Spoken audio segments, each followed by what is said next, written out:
কিছুই হয়নি মা, একটা তো ছবি শুধু। হয়তো এটা ওর কোনো আত্মীয়র ছবি। আত্মীয় নয় মা, আমি নিজে শুনেছি সীমা আন্টি ওই ফটোওয়ালা আন্টির সাথে কথা বলছিল যে মেয়েটা খুব পছন্দের।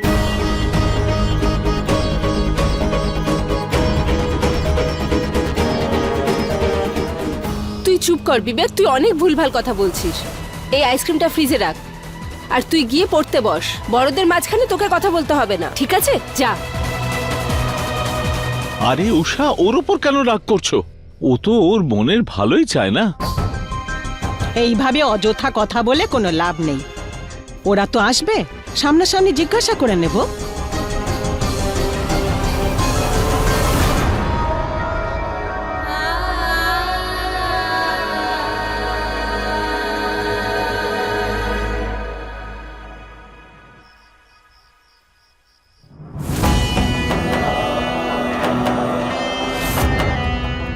রুচির বাবা মা, তোমরা এরকম মুখ করে থেকো না। আমি চাই না আর কোনো গন্ডগোল হোক। মনে হচ্ছে সব ঠিকই আছে। আপনাদের এখানে আসতে একটু দেরি হয়ে গেল। আমি তো প্রস্তুত ছিলাম, কিন্তু এই মেয়েরা আপনারা তো জানেনই।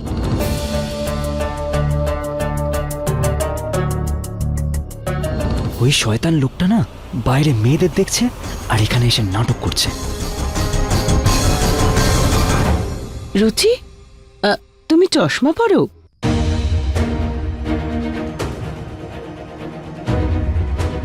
তোমার চোখটা কি খারাপ নাকি? আমাদের বলা হয়নি তো। না না দিদি, এই চশমাটা একদম পাওয়ার নেই। এটা তো অ্যান্টি গ্লেয়ার চশমা। আপনি তো জানেনই না, এখনকার বাচ্চারা সবসময় ল্যাপটপ আর ফোন নিয়েই বসে থাকে। চোখটা যেন ভালো থাকে তাই এটা পড়েছে। আচ্ছা বাবা উজ্জ্বল, তোমাদের তো 2-3 বার দেখা হয়েছে। তোমরা একসাথে বাইরেও গেছো আর ওকে ফোনও করেছো। এবার বলো, আমাদের মেয়েকে তোমার কেমন লাগলো? পছন্দ তো? কি মা, তুমিও এসব? ঠাকুমা রিল্যাক্স, এটা সারা জীবনের প্রশ্ন। 2 দিনের দেখায় আমি বিয়ে করব নাকি?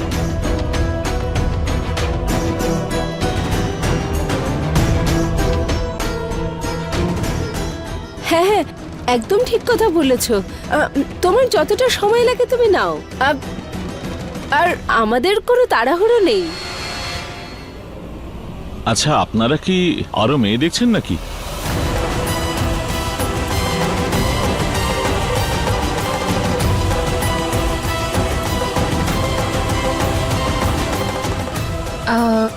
না জামাই বাবু, শুধু আমাদের রুচি।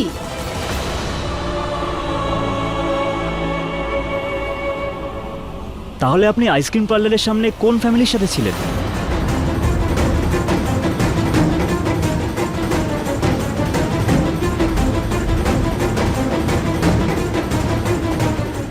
ও, তোমরা ওনাদের কথা বলছো? হ্যাঁ, আমরা আজ দেখা করেছিলাম। দেখাই যাক কি হয়।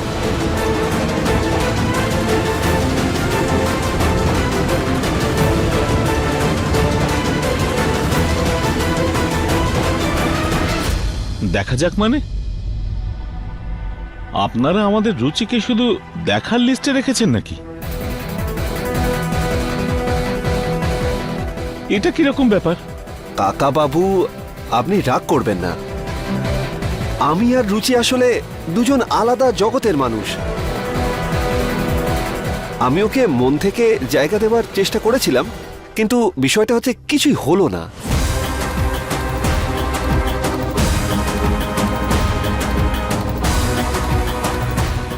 দেখুন, রুচি ভীষণ ভালো মেয়ে, কিন্তু আমার মনে হয় রুচি আমার সঙ্গে ঠিক অ্যাডজাস্ট করতে পারবে না, কারণ আমি অনেক বেশি শৌখিন।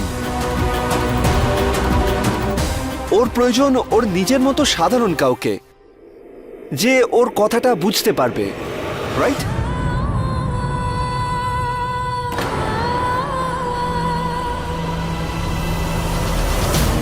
ব্যাপারটা যদি এরকমই হয়, তাহলে তুমি ওকে নিয়ে বাইরে গেলে কেন? আর ওকে ফোনই বা করো কেন?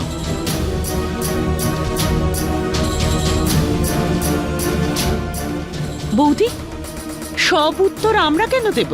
আপনি কিছু বলুন আপনার দিদি আর জামাইবাবুকে। আমি তো প্রথম দিনেই বলে দিয়েছিলাম যে আমার আর উজ্জ্বলের রুচিকে পছন্দ হয়নি।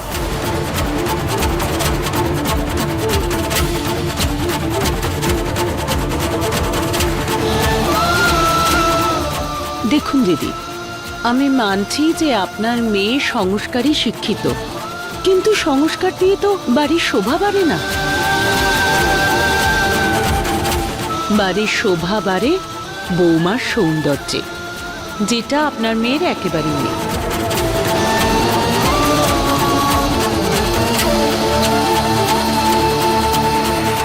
কিন্তু বৌদি বললেন যে 2-4 দিন দেখা করুক, হয়তো রুচিকে পছন্দ হবে। আসলে জামাইবাবু, আমি তো রুচির ভালোই চেয়েছিলাম। আমার মনে হয়েছিল উজ্জ্বল 2-3 বার দেখা করলে রুচিকে ওর ভালোই লাগবে।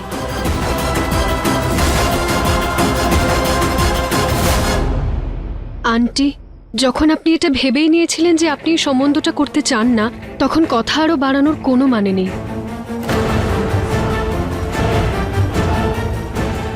আমি আপনাদের সবার মতামতের খুবই সম্মান করি, কিন্তু এখন এখানেই থামা যাক।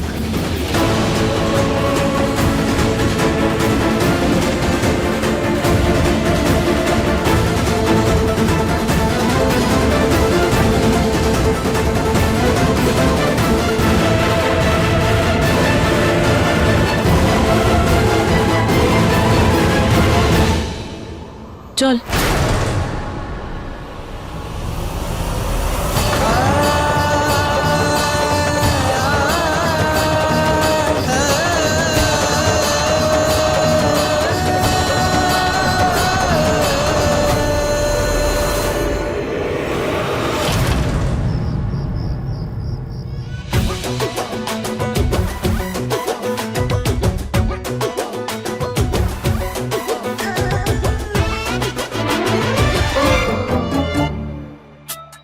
যখন তোর শাশুড়ি খেলতে পারে, তাহলে ঋতুর শাশুড়ি কেন না? আরে না মা, প্লিজ, আমার কি বয়স আছে নাকি এসব খেলার? বয়সের কথা একদম বলবি না, আমি কিন্তু তোর মা।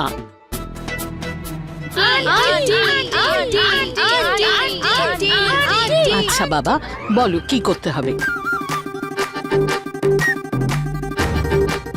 আমি বলছি আপনাকে না আপনার বোমার ঋতুর অ্যাক্টিং করে দেখাতে হবে।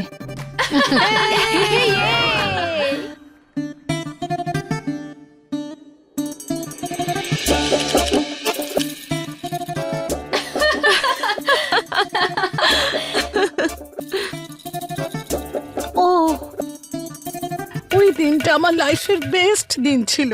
আমি তো কোনোদিন স্বপ্নেও ভাবিনি যে আমি এই কন্টেস্ট জিতবো, কিন্তু যখন ওরা আমার নাম অ্যানাউন্স করলো, পুরো শকড হয়ে গেলাম। আমি যেখানে ছিলাম সেখান থেকে নড়তেই পারছিলাম না। And I would like to thank my parents and everybody whoever has helped me to receive this Miss Rajasthan award.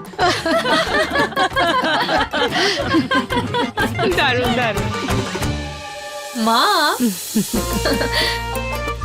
আপনি দারুণ করেছেন। তোমার খারাপ লাগেনি তো? মা, আন্টি, আমি তো ভেবেছিলাম আপনি সেই টিপিক্যাল সিরিয়ালগুলোর মতো স্ট্রিক একজন শাশুড়ি মা, কিন্তু আপনি তো দেখছি ভীষণ ভালো।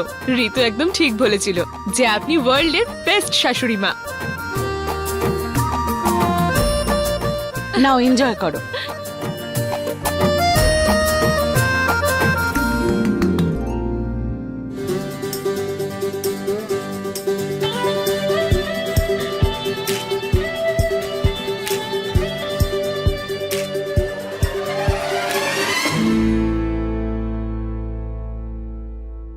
ঋতু, যখন তোর পুরো ফ্যামিলি আমাদের সাথে এনজয় করছে, তখন নিহার কোথায়? আরে আমি আবার কখন কি বললাম? নিহার তো নিজেই আসছে না। নিহার, এবার এসে গেছে যখন একটা গেম খেলেই নাও। Thanks but no thanks. তুমি তোমার মনটা একটু সামলে রাখো, কারণ আমার একটা প্ল্যান হয়ে গেছে আর আমি চললাম। Bye ladies. বাই মা। বাই বাবা।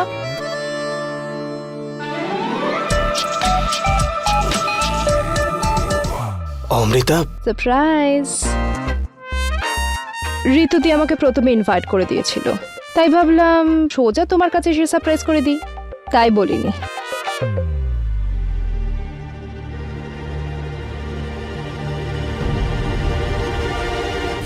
অমৃতা, হাই। হাই দে। কি করছিস ওখানে দাঁড়িয়ে নিহার? তাড়াতাড়ি গিয়ে ফিরে আয়। হ্যাঁ যাচ্ছি মা। চল। আরে কি করছো অমৃতা, তুমি 5 মিনিট আগে আসতে পারলে না? কি করি কল মি।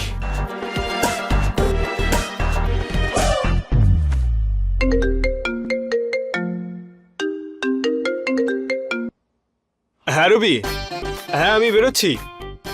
হোয়াট? ভাই তুই প্রত্যেকবার এরকম করিস, প্ল্যান করিস আর প্ল্যানটাকে ক্যান্সেল করে দিস। আমি তোর সঙ্গে আর কথাই বলবো না, বাই।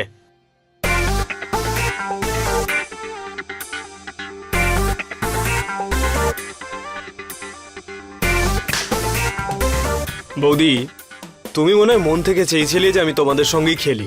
এন্ড মোমেন্টে আমার প্ল্যানটাই ক্যান্সেল হয়ে গেল। খুব ভালো হয়েছে, আয় বস।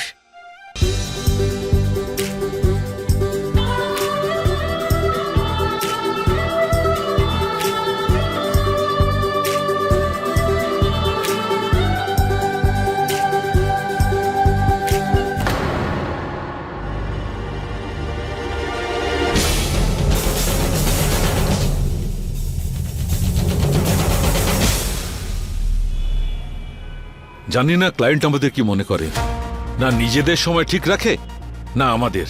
আমি যদি একটুও বুঝতে পারতাম না তাহলে আমি আসতামই না। এই জন্য বলছি বাবা, সব সময় না লোকেদের কথায় কম আর ওদের হাবভাবে বেশি নজর দাও, তখন সবকিছু বুঝতে পারবে। ঠিক আছে, পরের বার থেকে মনে রাখবো। যাক, আমার মনে হচ্ছে না যে এই ডিলটা হবে, আর আমাদের এখানে বসে থেকেও তো কোনো লাভ নেই। আমরা বাড়ি ফিরে যাই, রাতের মধ্যে পৌঁছে যাব। আমি মাকে ফোন করে বলে দিচ্ছি যে আমরা বাড়ি ফিরছি।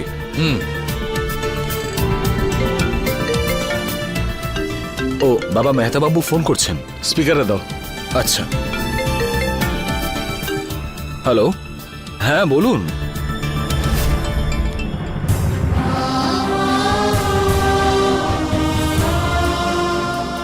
মা, তুমি প্লিজ কান্না থামাও। এ নাও জল খাও।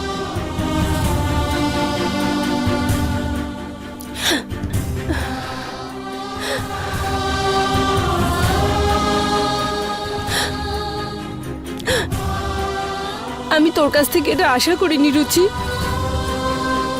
আমার কথা ছাড়, কিন্তু তুই এত বোকামি কি করে ফেললি? তুই বুঝতে পারলি না ওই ছেলেটা তোকে ঘোরাচ্ছে?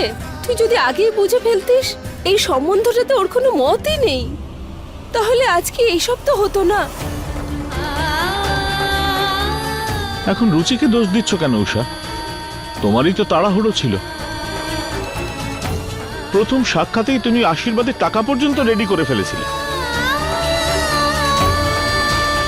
আমাদের বিবেক বারবার বলছিল পরিবারটা ভালো নয়, ছেলেটাও ঠিক নয়, সম্বন্ধটাও ভালো নয়, এমনকি ও প্রমাণ পর্যন্ত এনে দিয়েছিল। কিন্তু না, তুমি তো বিয়ের স্বপ্ন দেখতে শুরু করে দিয়েছিলে। কানে বিয়ের সানাই পর্যন্ত বাজছিল।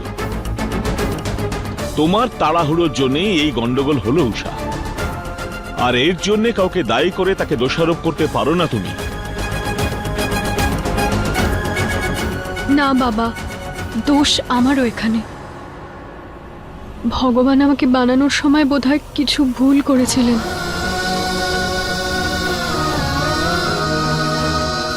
আর তার মধ্যে সবথেকে বড় ভুল আমার চুপ থাকা। উজ্জ্বলকে আমার প্রথম দিন থেকেই পছন্দ ছিল না, কিন্তু আমি কখনো এটা বলতে পারিনি। যদি আমি এটা বলে দিতাম তাহলে মা এতটা উৎসুক হতো না। দেখো, হয়েছে তো শিক্ষা। মেয়েটাকে তো কেউ কিছু জিজ্ঞাসাই করনি, আর এখন ওকে দোষারোপ করছো। আর আমার বৌমাকে দেখো কেমন জবরদস্তি করে ওই ছেলেকে রুচিতার গলায় ঝুলিয়ে দিচ্ছিল।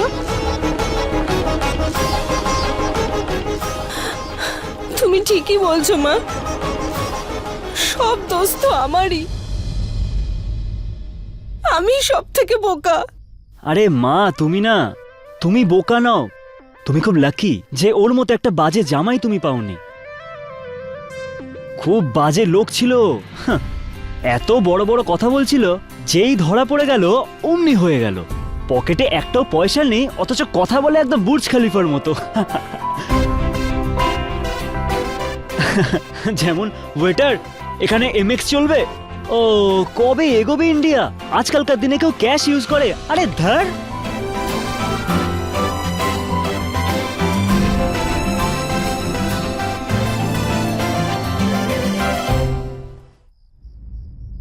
আরে আন্টি, এই দেখুন 100% গোল্ড চেন। আরে হাত লাগিয়ে তো দেখুন, দুবাইয়ের বড় মার্কেট থেকে নিয়েছি।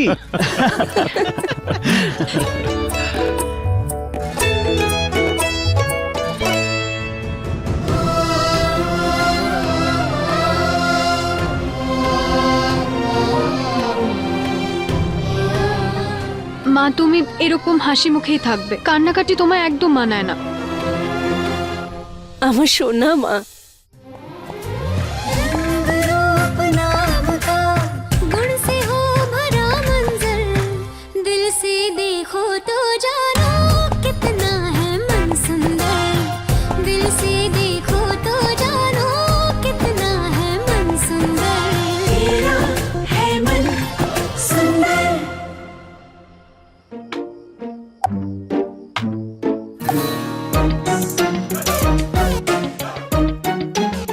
আরে নিহার, এটা কি আঁকছো তুমি? গেস করো না বৌদি। আমার মনে হয় এটা বনফায়ার মতো কিছু বানাচ্ছে, তাই না? বনফায়ার মানে যজ্ঞকুণ্ড? আগুন, গাছ, বিয়ে। আমাকে বিয়ে করবে? কারেক্ট।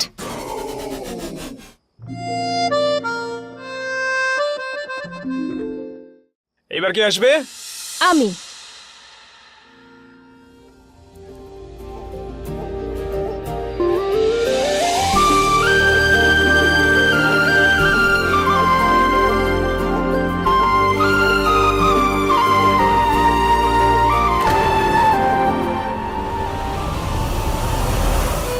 বুড়ো হবে তোর বাবা?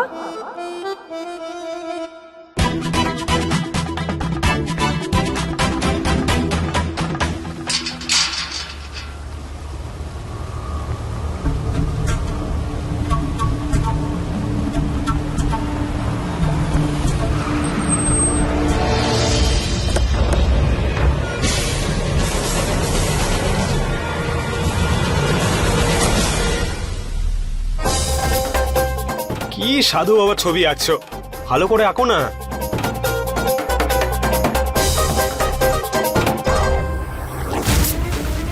আর এটা তো দীপক, সে গোপোলা।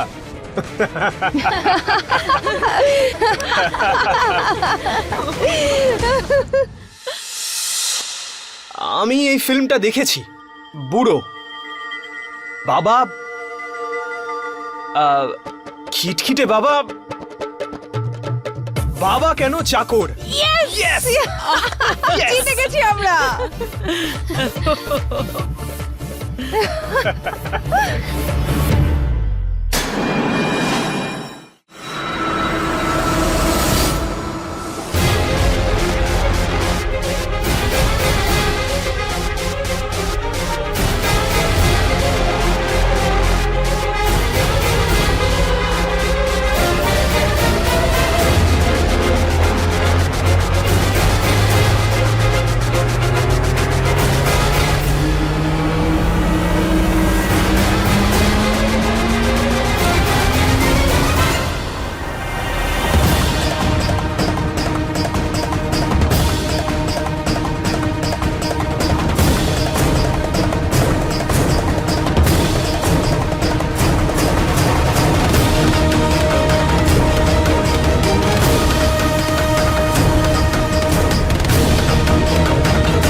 আমার কথাটা অন্তত শোনো প্লিজ।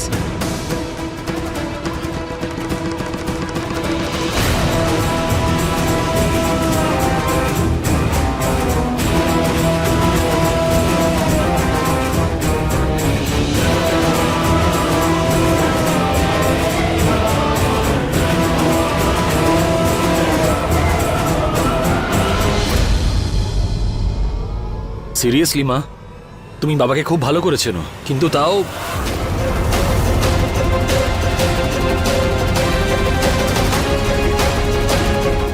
প্রতীক, আসলে প্রতীক,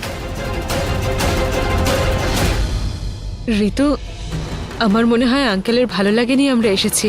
আমরা এবার আসি, হ্যাঁ? তুই নিজের খেয়াল রাখিস।